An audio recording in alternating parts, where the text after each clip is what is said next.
on the way into work a illegal immigration family digging through the trash looking for recyclables. How did you know they were illegal? You can tell. And Jesse. I can tell. I'm a city guy. Jesse Waters brags about how he profiles people and how he allegedly can tell whether someone is a documented immigrant or not.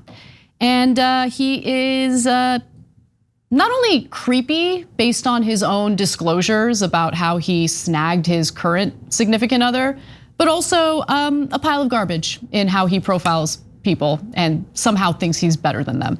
But John, any thoughts? Yeah, I don't know what I'm supposed to say. I assume I'll react as any one of you would have if you were sitting at a bar and heard a drunk person. Generally, you have to be pretty drunk to just blurt out something like he routinely does for pay. He's just an idiot racist, that's all he is.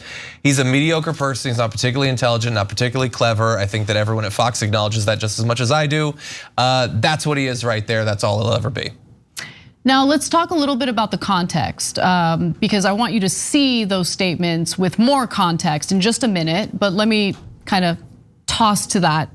Now, the remarks came while they were discussing how Texas Governor Greg Abbott is planning to bus more migrants from Texas to democratically run parts of the country. Listen, as long as the migrants consent to it and they know what's happening, I actually do not have a problem with that. I don't have a problem at all. And I think that democratically run cities who are complaining about it should walk the walk when they talk the talk. They want to be welcoming, so they should be welcoming. I don't know why that's a problem. However, what is a problem is the disgusting rhetoric that you hear from people like Jesse Waters. Okay, so the renewed push, by the way, comes from Abbott.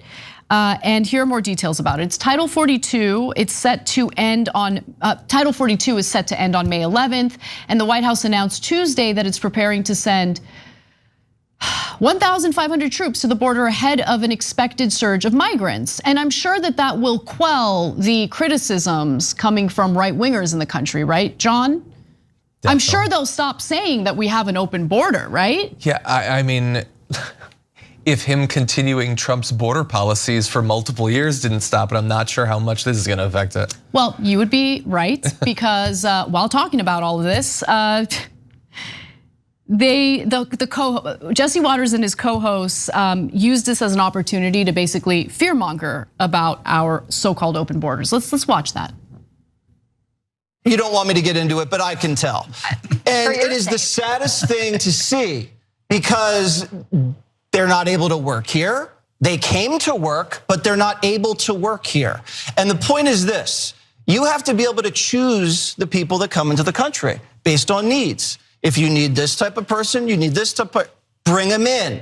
But to just say, yeah, come everybody in, and then oops, now people are looking for a 5-cent bottle, that's not right. And you can't blame the guy down in Texas for that. Joe Biden is the common denominator for all of this.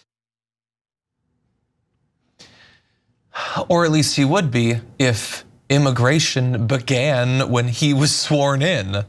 Did you see how Trump used footage from his time as president at the border? Yeah. Like he used border footage from his time as president and tried to sell it as the border as it stands today under the leadership of Biden. Well, why not? They use empty shelves right now to say what happens under socialism, which we don't have. That's such a great point. They say that the power grid in Texas failed because of the Green New Deal, which hasn't passed.